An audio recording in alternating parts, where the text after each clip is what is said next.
안녕하세요. 경제적, 육체적 어려움으로 힘든 분들에게 정확한 정보를 제공하여 희망적인 결과를 만들어드리는 산재 가이드입니다.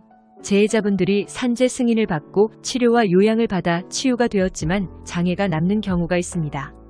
이때 이미 치료와 요양의 비용을 청구하여 보상을 받았기 때문에 장애에 따른 보상은 받지 못할 것이라고 생각하시는 분들이 계십니다. 하지만 치유된 후에도 받을 수 있는 보상이 바로 산재 장애급여입니다. 산재 장애급여는 모든 분들에게 지급되는 것이 아니라 재해자분께서 요양을 받아 치유가 되어야 하며 산재법에 따른 장애 등급이 충족되어야 합니다.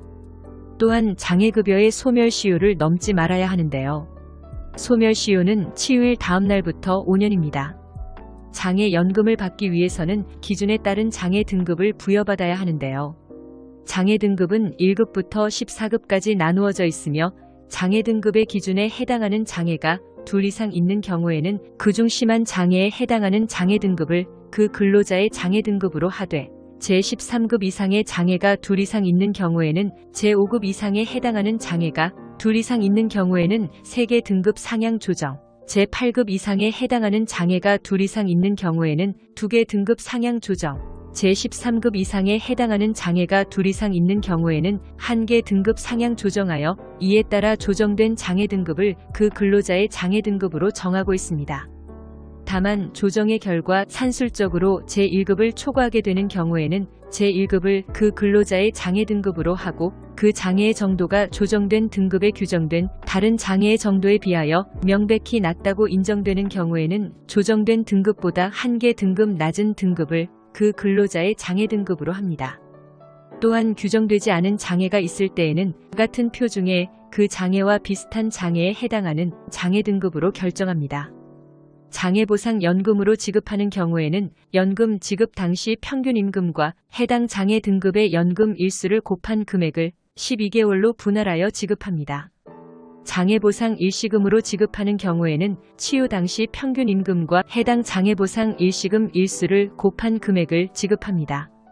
그리고 장애보상연금 선급 제도라는 것이 있습니다.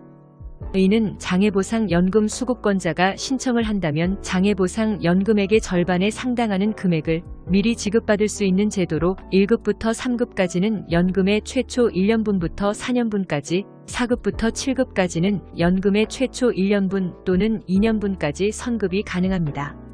재해자분들이 업무로 인해서 사고를 당하거나 질병이 발병되었다면 보상받을 권리가 있기 때문에 꼭 산재 신청을 통해서 보상을 받아야 합니다.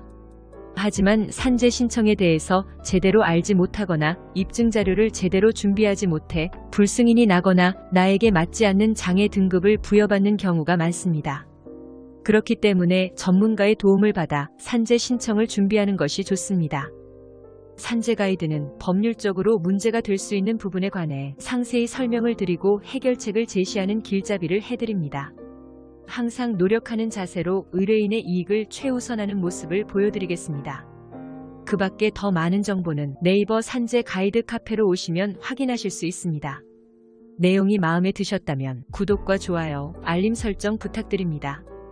더 좋은 내용으로 찾아오겠습니다. 감사합니다.